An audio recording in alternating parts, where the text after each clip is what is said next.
शांति। आज 7 मई 2021 की बाबा की साकार मुरली है।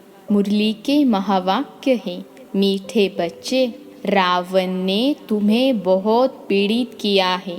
अभी तुम बच्चों का रक्षक भगवान आया है तुम्हारी पीड़ा को दूर करने। प्रश्न है, सपूत बच्चों की मुख्य 2 निशानियां सुनाओ। उत्तर है, पहली निशानी, सपूत बच्चे सदा माता पिता को फॉलो कर तख्त नशीन बनेंगे, खूब पुरुषार्थ में लगे रहेंगे। दूसरी पॉइंट है, उनकी बाप से दिल बहुत सच्ची होगी। सच्ची दिल वाले सदा श्रीमत पर चलेंगे। अगर अंदर में सच्चाई नहीं तो याद में रह नहीं सकते। गीत है, भोलेनाथ से निराला। ओम शांति। मीठे मीठे बच्चों ने यह भक्ति मार्ग का गीत सुना। भक्त इस गीत के अर्थ को नहीं जानते। तुम भगवान के बच्चे बने हो। भगवान रक्षक है भक्तों का। तुम भी रक्षक हो भक्तों के। भक्तों की रक्षा करते हो। कौन सी आफत है जो भगत रक्षा करने के लिए भगवान को बुलाते हैं? भक्तों को रावण का बहुत दुख है। रावण संप्रदाय पीड़ित है दुखों से, तो भोलानाथ को याद करते हैं। वह है रावण संप्रदाय, यह है राम संप्रदाय। भक्तों को यह पता ही नहीं है कि हमारा रक्षक कौन है। भल गाते हैं भोलानाथ रक्षक है, परंतु क्या रक्षा करते हैं यह नहीं जानते। तुम बच्चे अब समझते हो कि भोलानाथ शिव बाबा ही बिगड़ी को बनाने वाला है। दुनिया को तो पता नहीं है कि भगवान किसको कहा जाता है। भगवान का पता हो, फिर भगवान की रचना के आदि मध्य अंत का भी पता हो। न भगवान को जानते न रचना का पता है। इसलिए ऐसे मनुष्य संप्रदाय को ब्लाइंड भी कहा जाता है। दूसरे तरफ तुम हो जिनको दिव्य दृष्टि मिली है। अब तुम्हारा नाम ही है ब्रह्म कुमार कुमारिया। बोर्ड पर भी नाम लगा हुआ है, ब्रह्मा कुमारी ईश्वरीय विश्वविद्यालय। सिर्फ ब्रह्मा कुमारियां हो नहीं सकती। प्रजापिता ब्रह्मा है ना। पिता के पास बच्चे और बच्चियां दोनों होते हैं। प्रजापिता ब्रह्मा को ही इतने ढेर बच्चे हो सकते हैं, तो समझना चाहिए यह बेहद का पिता है।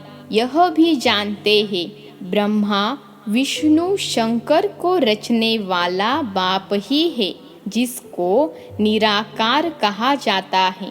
यह हो गया बेहद का बाप। यह भी जानते हो परम पिता परमात्मा ब्रह्मा द्वारा रचना रचते हैं। इनकी सारी रचना है। सब मनुष्य मात्र वास्तव में शिववंशी है। अभी तुम आकर प्रजापिता ब्रह्मा की संतान बने हो। यह है नई रचना। परमपिता परमात्मा ब्रह्मा द्वारा रचना रचते हैं, तो तुमको ब्रह्मा कुमार कुमारिया कहा जाता है। इतने बेहद के बच्चे हैं, जरूर बेहद का वर्षा लेते होंगे। बच्चे जानते हैं हम ब्रह्मा कुमार कुमारियों को शिव बाबा ने एडॉप्ट किया है। शिव बाबा कहते हैं तुम हमारे बच्चे हो। तुम आत्माएं भी निराकार थी, परंतु ज्ञान तो साकार में चाहिए। तुम जानते हो हम आदि सनातन देवी देवता धर्म के थे। ब्रह्मा द्वारा रचना यहाँ होती है। शिव जयंती भी यहाँ मनाई जाती है। यहाँ मगध देश में ही जन्म लिया है। बाप कहते हैं यह देश बहुत पवित्र स्वर्ग था। अभी इनको नर्क मगध देश कहा जाता है। फिर स्वर्ग बनना है। तुम बच्चों की बुद्धि में है। शिव बाबा हमको फिर से राजयोग सिखाए पवित्र बनाते हैं। गाते भी हैं, पतित पावन भक्तों के रक्षक भगवान। भक्त ही पुकारते हैं। पतित होते हुए भी अपने को पतित नहीं समझते हैं। बाप समझाते हैं, तुम सभी पतित हो। पावन दुनिया सतयुग को, पतित दुनिया कलयुग को कहा जाता है। बाप तुम्हें सब राइट बताते हैं। लाखों वर्ष की तो कोई चीज होती नहीं। मनुष्य घोर अंधियारे में है। समझते हैं कलयुग तो अभी छोटा बच्चा है, और तुम जानते हो मौत सामने खड़ा है। अंधियारे और रोशनी का वर्णन संगम पर ही किया जाता है। अब तुम घोर प्रकाश में आए हो। सतयुग में तुम यह वर्णन नहीं कर सकेंगे। वहाँ यह नॉलेज ही नहीं रहती। इस समय बाप बेट बच्चों को समझाते हैं, तुम सतयुग में सूर्यवंशी घराने के थे, फिर अंत में आकर शूद्र वंशी घराने के बने हो, अब फिर ब्राह्मण वंशी बने हो। अभी तुम हो सर्वोत्तम ब्राह्मण कुल के। तुम हो ऊंच ते ऊंच। यह ईश्वरीय कुल है ना। बाप के पास आते हैं तो बाबा पूछते हैं, किसके पास आए हो? तो कहते हैं बाप के पास। बाप दो है, एक है लौकिक, दूसरा पारलौकिक। सभी सालिग्रामों का बाप एक ही शिव है। तुम्हारी बुद्धि में यह टपकता है। हम एक बाप के बच्चे हैं, जिससे वर्षा लेते हैं। निराकार वर्षा तो साकार द्वारा ही देंगे ना। बाप खुद कहते हैं, मैं साधारण तन में आकर प्रवेश करता हूँ। अब बाप बच्चों को कहते हैं, बच्चे देही अभिमानी भव, अपने को आत्मा समझो। यह देह विनाशी है, आत्मा अविनाशी है। आत्मा को ही 84 जन्म लेने पड़ते हैं, न कि देह को। देह तो बदलती रहती है। फिर दूसरे मित्र संबंधी मिलते हैं। अभी आत्मा को बेहद के बाप से वर्षा लेना है, परम पिता परमात्मा द्वारा। तुम ही सुनकर फिर धारण करते हो। संस्कार तुम्हारी आत्मा में है। आत्मा में ही संस्कार रहते हैं। ऐसे नहीं कि शरीर के संस्कार कहेंगे। नहीं, तुम्हारी आत्मा के संस्कार तमो प्रधान हैं। उनको अब चेंज करना है। काया कल्प तरु कहा जाता है। काया कल्प वृक्ष समान बनती है। आयु भी बड़ी रहती है। तुम जानते हो, यहाँ तो आयु बहुत छोटी रहती है। छोटी आयु में ही बैठे बैठे अकाले मृत्यु हो जाती है। अभी तुम काल पर विजय पाते हो। वहाँ काल कभी खाता नहीं। अकाले कब शरीर नहीं छूटता। तुम जानते हो, अब यह शरीर बूढ़ा हुआ है। इनको छोड़कर नया लेना है। शरीर छोड़ने समय भी बाजे बजते हैं, जन्म लेने समय भी बजते हैं। वहाँ रोने की बात ही नहीं होती। तुमको भ्रमरी का मिसाल भी समझाया है। तुम हो ब्राह्मण ब्राह्मणिया। ब्राह्मणी और भ्रमरी राशि मिलती है। जो काम भ्रमरी करती है वही तुम भी करते हो। वंडर है ना भ्रमरी का दृष्टांत, कछुओं का, सर्प का। यह सब शास्त्रों में है। सन्यासी आदि भी यह मिसाल देते हैं। अभी तुम बच्चे बाप द्वारा यह सब समझ रहे हो। वह तो हुआ भक्ति मार्ग, पास्ट का गायन करना। इसका फिर बाद में गायन होगा। इस समय ही बाप इस तन में आते हैं। इनको यानी ब्रह्मा को भगवान नहीं कहा जाता है। वह तो फिर अंधश्रद्धा हो जाती है। ऐसे भी मनुष्य हैं जो राम को, कृष्ण को भगवान समझते हैं। कृष्ण के लिए, राम के लिए भी कह देते वह तो सर्वव्यापी है। कोई कृष्णपंथी, कोई राधे पंथी होते हैं। राधे पंथी वाले कहेंगे सर्वत्र राधे ही राधे हैं। कृष्णपंथी कहेंगे जिधर देखो कृष्ण ही कृष्ण है। रामपंथी राम ही राम कहेंगे। समझते हैं राम कृष्ण से बड़ा है, क्योंकि राम को त्रेता में और कृष्ण को द्वापर में ले गए हैं। कितना अज्ञान है। अब बाप तुम बच्चों को समझा रहे हैं। कितने ढेर ब्रह्म कुमार कुमारियां हैं। जरूर बेहद का बाप होगा। तुम कोई से भी पूछ सकते हो, कभी नाम सुना है प्रजापिता ब्रह्मा का? बाप ने स्वर्ग की नई रचना रची है। गाया भी जाता है ब्रह्मा द्वारा ब्राह्मण। जब तक तुम सब ब्राह्मण ब्रह्मा की मुख वंशावली नहीं बने हो, तब तक दादे से वर्षा ले नहीं सकते। बेहद के बच्चे बेहद का वर्षा बाप से ही लेते हैं। लिया था बरोबर, बरोबर स्वर्गवासी थे, अभी नरकवासी बन गए हैं। अब फिर प्रजापिता ब्रह्मा द्वारा परमपिता परमात्मा विष्णुपुरी स्वर्ग रच रहे हैं। कितना सहज है। शिव बाबा पूछते हैं, आगे तुमको यह ज्ञान था? इनकी आत्मा ही कहती है, मेरे में यह ज्ञान नहीं था। मैं भी विष्णु का पुजारी था। जो हम पूज्य थे सो अब पुजारी आकर बने। अब फिर बाबा आकर पुजारी से पूज्य देवता बना रहे हैं। तुम बच्चों को अंदर में खुशी रहनी चाहिए। परमपिता परमात्मा ने आकर हमको एडॉप्ट किया है। मनुष्य मनुष्य को एडॉप्ट करते हैं ना। बहुत मनुष्य होते हैं जिनको अपने बच्चे नहीं होते हैं तो एडॉप्ट करते हैं।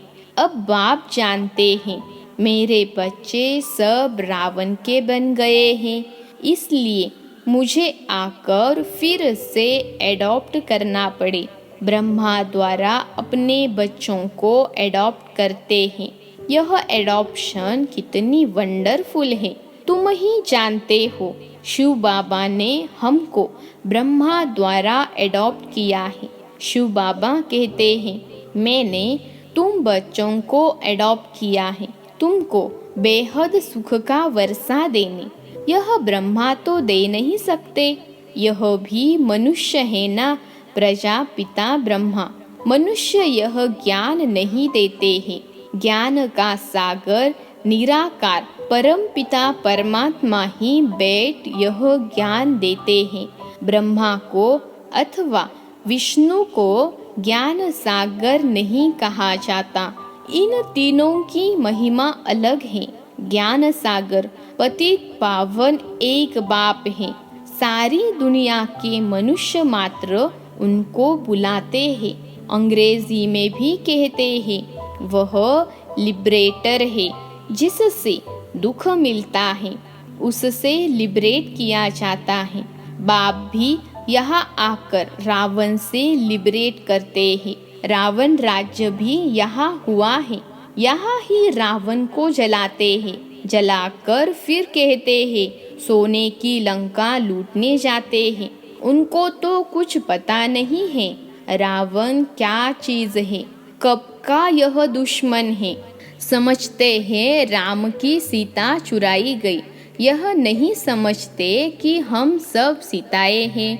हम रावण की जेल में फंसी हुई है, यह ज्ञान किसमें भी नहीं है। कथाएं बैठ सुनाते हैं। शिव बाबा कहते हैं मैं दूर देश का रहने वाला आया हूँ इस देश पर आए। यह पतित दुनिया पुरानी है ना, यह है रावण की दुनिया। बुलाते भी हैं, हे बाबा आओ हम पतित बन गए हैं। बाप कहते हैं हमको पावन बनाने इस पतित दुनिया में आना पड़ता है। और मुझे आना भी उस तन में है जो पहले नंबर में पावन था। जो सुंदर था वही अब श्याम बना है। कितनी वंडरफुल बातें हैं। कृष्ण को श्याम सुंदर क्यों कहते हैं, यह किसको पता नहीं है। क्या एक कृष्ण को ही सर्प ने डसा? सतयुग में थोड़े ही सर्प आदि होते हैं। बाप कहते हैं, यह अंतिम जन्म मेरे कारण पवित्र बनो तो पवित्र दुनिया के मालिक बनेंगे। सिर्फ मुझे याद करो और पवित्र बनो। अल्फ को याद करो तो बे बादशाही तुम्हारी है। यह है सहज राज्यो, सहज राजाई। बच्चा पैदा हुआ और वर्षे का हकदार बना। यहाँ भी बच्चे जानते हैं कि हम बाप के बने हैं तो स्वर्ग की राजाई के हम हकदार हैं।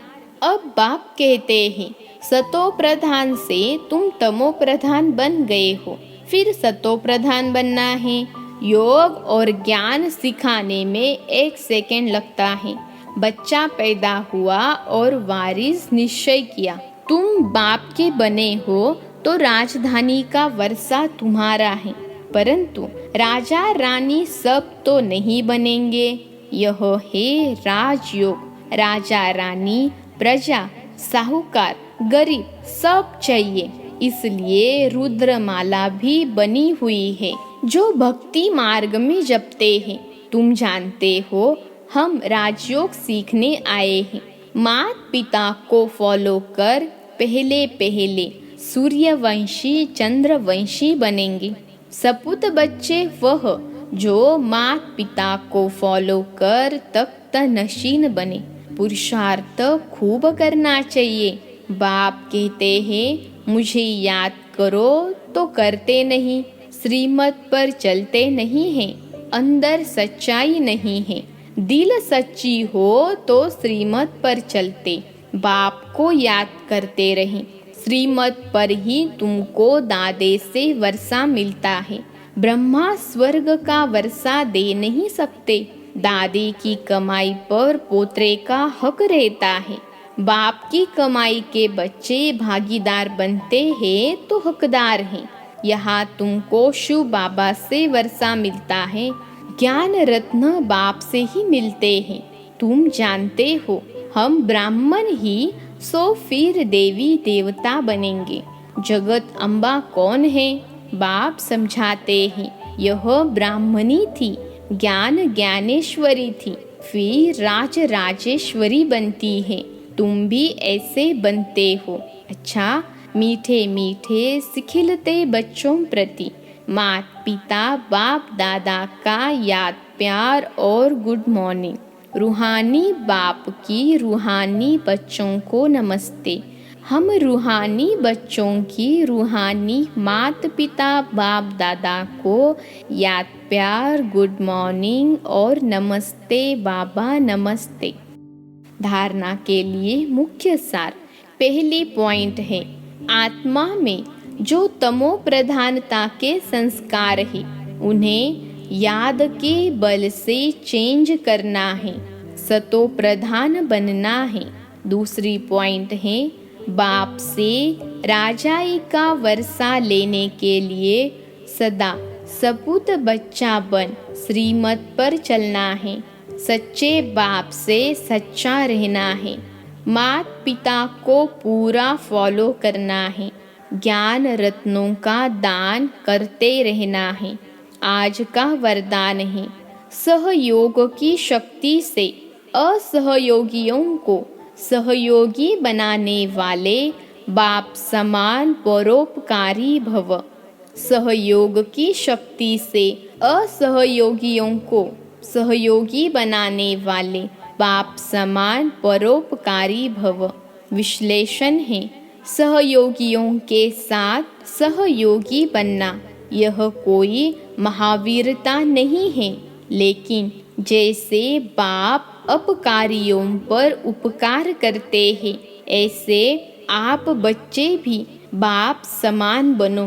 कोई कितना भी असहयोगी बने, आप अपने सहयोग की शक्ति से असहयोगी को सहयोगी बना दो। ऐसे नहीं सोचो कि इस कारण से यह आगे नहीं बढ़ता है। कमजोर को कमजोर समझकर छोड़ न दो, लेकिन उसे बल देकर बलवान बनाओ। इस बात पर अटेंशन दो तो सर्विस के प्लान्स रूपी जेवरों पर हीरे चमक जाएंगे, अर्थात सहज प्रत्यक्षता हो जाएगी। आज का स्लोगन है, क्रोध का कारण है स्वार्थ व ईर्ष्या, यही चिड़चिड़ेपन की जड़ है, पहले इसे ही समाप्त करो। क्रोध का कारण है स्वार्थ व ईर्ष्या, यही चिड़चिड़ेपन की जड़ है, पहले इसे ही समाप्त करो। अच्छा, ओम शांति।